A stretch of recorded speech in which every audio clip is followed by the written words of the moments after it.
Ce soir, le cœur de l'Afrique bat à un rythme dangereux. Des troupes russes sont stationnées au Tchad et en République centrafricaine. Aguerris et prêts au combat, des avions militaires les placent à seulement 2 heures de la frontière est de la République démocratique du Congo. La situation est tendue. Une étincelle pourrait déclencher un véritable brasier. La RDC est une poudrière. Les rebelles errent dans l'Est. La violence est une menace constante. Le président Félix Tshisekedi est dans une situation délicate.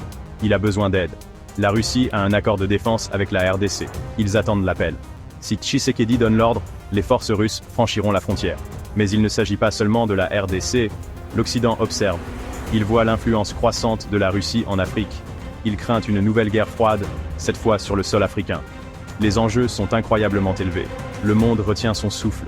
La RDC deviendra-t-elle un autre pion dans une lutte de pouvoir mondiale? Ou la raison l'emportera-t-elle? Une chose est certaine, la situation en Afrique exige notre attention. Les tambours de la guerre résonnent de plus en plus fort. La République démocratique du Congo est une nation au bord du précipice. Des années de conflit l'ont laissé meurtri et vulnérable. Le président Tshisekedi se bat pour la survie de son pays. Mais il fait face à des ennemis sur plusieurs fronts.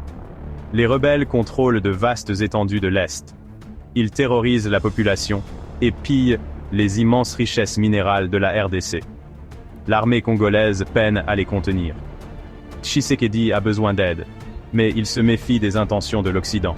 L'OTAN et ses alliés sont une force puissante. Mais leur histoire en Afrique est complexe. Certains les voient comme des libérateurs, d'autres les voient comme des néocolonialistes. Tshisekedi sait qu'inviter l'intervention occidentale pourrait se retourner contre lui. Il est pris entre le marteau et l'enclume. Se tourner vers l'Occident et risquer d'être accusé de se vendre aux anciennes puissances coloniales. Se tourner vers la Russie et risquer d'être entraîné dans une guerre par procuration avec l'Occident. La décision de Tshisekedi aura de profondes conséquences pour l'avenir de la RDC. La Russie n'est pas nouvelle en Afrique. Elle étend discrètement son influence depuis des années. Elle offre une aide militaire, des investissements économiques et une promesse de stabilité.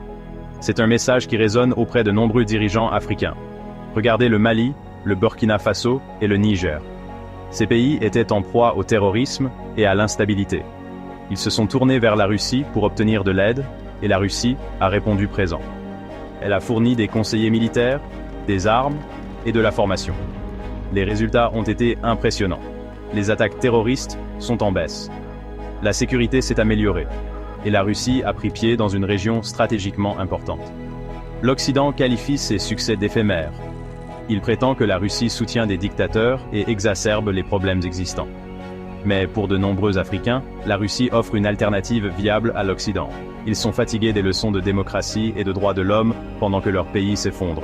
Ils veulent des solutions, et la Russie semble prête à les leur fournir. Le monde observe l'Afrique avec un mélange d'anxiété et d'appréhension. Le continent est une poudrière, et la mèche brûle.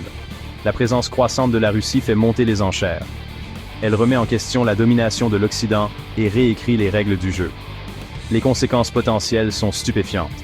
Un conflit généralisé en RDC pourrait entraîner les puissances régionales et dégénérer en une conflagration mondiale. Le coût humanitaire serait inimaginable. Des millions de personnes pourraient mourir. Mais même si la guerre est évitée, le paysage géopolitique est en train de changer. La Russie forge de nouvelles alliances, s'assure l'accès aux ressources et projette sa puissance bien au-delà de ses frontières. L'ancien ordre mondial s'effondre et un nouveau est en train d'émerger. La question est, quel rôle l'Afrique jouera-t-elle dans ce nouvel ordre mondial? Sera-t-elle un pion dans une lutte de pouvoir mondial? Ou tracera-t-elle sa propre voie, libre de toute ingérence extérieure? La réponse à cette question déterminera le destin de l'Afrique et du monde pour les générations à venir.